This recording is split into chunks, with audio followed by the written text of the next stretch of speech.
মা, আমি তো যেমন ডিউটিতে যাই সেরকমই ডিউটিতে গেছিলাম, কিন্তু আমি তো জানতাম না যে আজই হবে আমার শেষ দিন।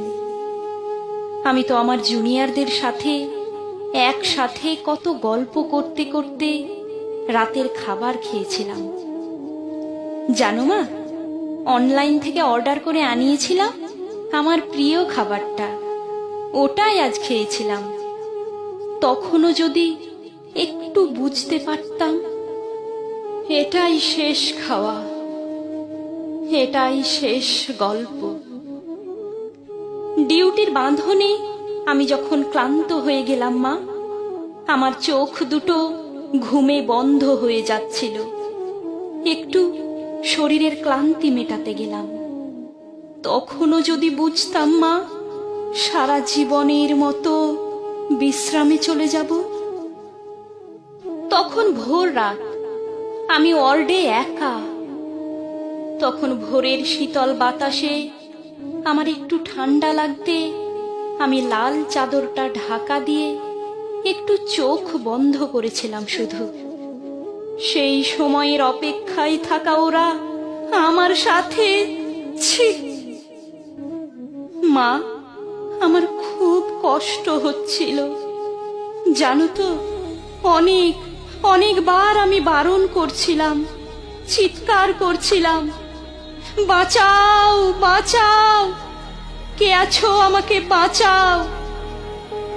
কিন্তু কেউ আমার চিৎকার, আমার আর্তনাদ শুনতে পায়নি।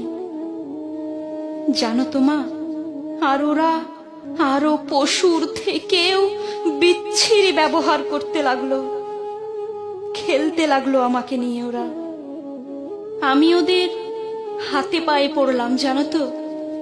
আমি এটাও বললাম যে আমাকে ছেড়ে দাও, দয়া করে ছেড়ে দাও, আমি কাউকে কিছু বলবো না, আমাকে যেতে দাও।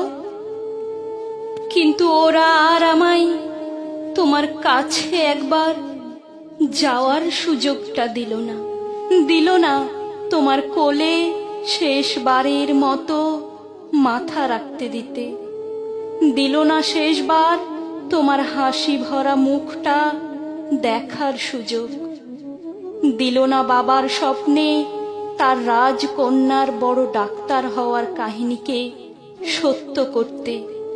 আমার গলা টিপে ধরে, নিজেদের সর্বশক্তি দিয়ে আমার গলা চেপে ধরে।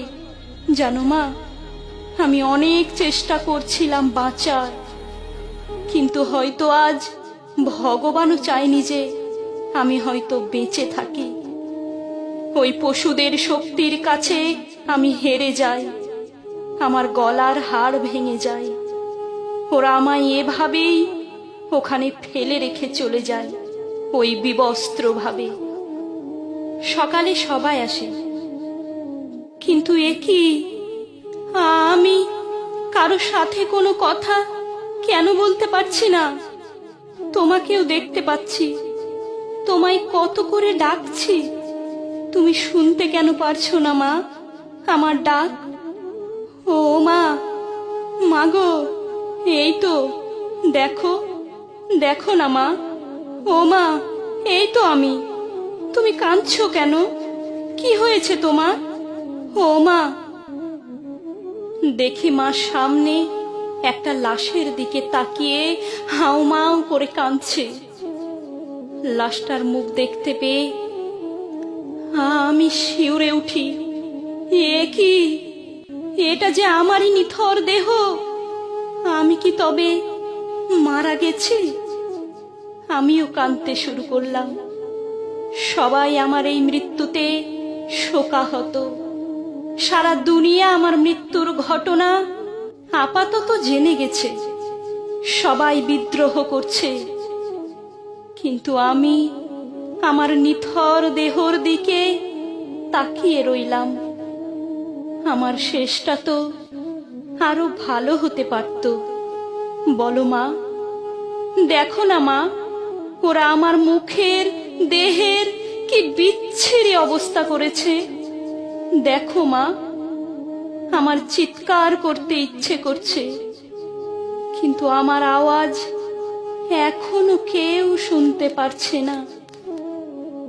আমি এতগুলো লোকের সামনে চিৎকার করছি, কিন্তু একটা কেউ আমার এই চিৎকার শুনতে পারছে না। কেউ না, কেউ না।